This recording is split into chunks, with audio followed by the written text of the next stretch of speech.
इन दिनों social media पर Bollywood actress दिशा पाटनी की बहन खुशबू पाटनी काफी वायरल हो रही हैं। खुशबू पाटनी ने 1 साल की बच्ची को एक खंडर से रेस्क्यू किया था। उसके बाद से ही सोशल मीडिया पर खुशबू की अपनी खुद की एक बड़ी फैन फॉलोइंग बन गई है। उस घटना के बाद से खुशबू हर मुद्दे पर सामने आकर अपनी राय रखती हैं। बहुत कम लोग ये जानते हैं कि खुशबू पाटनी 10 साल देश की सेवा भी कर चुकी हैं। खुशबू पाटनी 10 साल तक आर्मी में थी, लेकिन फिर उन्होंने रिटायरमेंट ले ली। वहीं अब खुशबू पाटनी का एक किस्सा सोशल मीडिया पर काफी वायरल हो रहा है, जहां उन्होंने बताया कि वो रात के 1 बजे तक डर के मारे बाथरूम में छुपी रही। आखिर क्या हुआ था, चलिए आपको सब बताते हैं। खुशबू पाटनी ने साल 2008 में इंजीनियरिंग की पढ़ाई के लिए अपने दिनों को याद करते हुए कहा, वो किसी सपने से कम नहीं था। बरेली जैसे छोटे शहर से निकलकर एक बड़े शहर में आना अलग ही दुनिया में कदम रखने जैसा था। लेकिन जल्द ही मुझे ईव टीजिंग जैसी गंभीर समस्या का सामना करना पड़ा। फर्स्ट ईयर में कुछ लड़के मेरा पीछा करते थे।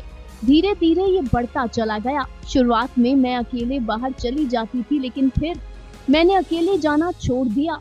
एक बार मैं और मेरी दोस्त बाहर थे, तभी एक काली गाड़ी हमारे पीछे आ गई।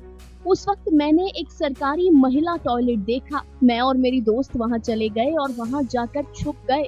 डर के मारे रात को 1 बजे तक हम महिला सरकारी टॉयलेट में ही छुपे रहे। लेकिन फिर उसके बाद मेरी दोस्त मुझे वहां से अपने घर ले गई। खुशबू ने कहा कि मैं उस वक्त बहुत छोटी थी और मैंने ये तय कर लिया कि मैं विक्टिम नहीं बनूंगी।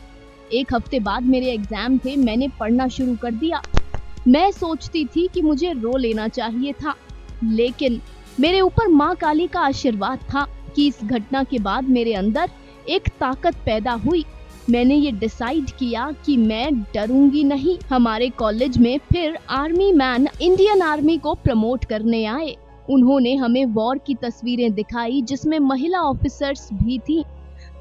मैंने उन महिलाओं को देखकर ये तय किया कि मुझे यही करना है, मुझे आर्मी में जाना है। खुशबू ने बताया कि उनके इंजीनियरिंग के एग्जाम्स बहुत अच्छे से क्लियर हो गए थे और उनकी एक बड़ी मल्टीनेशनल कंपनी में जॉब लग गई थी। खुशबू ने कहा, मेरे घर वाले बहुत खुश थे, मिठाइयाँ बंटवा दी थी, लेकिन मैंने अपने लिए कुछ और ही चुना था। इसके बाद मैंने एसएसबी की तैयारी शुरू की और मेरा पहले एग्जाम के बाद ही सिलेक्शन हो गया। ऑल इंडिया रैंक में भी मेरा नाम आया और फिर मैं इंडियन आर्मी की ट्रेनिंग के लिए पहुंच गई। खुशबू ने कहा कि वहां जाकर मेरे बाल कटवाकर सिर्फ 1 इंच रख दिए गए थे और तब मुझे बराबरी महसूस हुई, चाहे लड़का हो या लड़की। आर्मी में हर किसी को सख्त ट्रेनिंग मिलती है, हर किसी को पूरे आत्मविश्वास से मुकाबला करना सिखाया जाता है। मैंने भी वहाँ बहुत कुछ सीखा। जी हाँ, खुशबू ने बताया कि कैसे उन्होंने अपने डर पर जीत हासिल की। यही तो करना है, डर से जीतना है, डर कर घर नहीं बैठना। Final cut, news desk.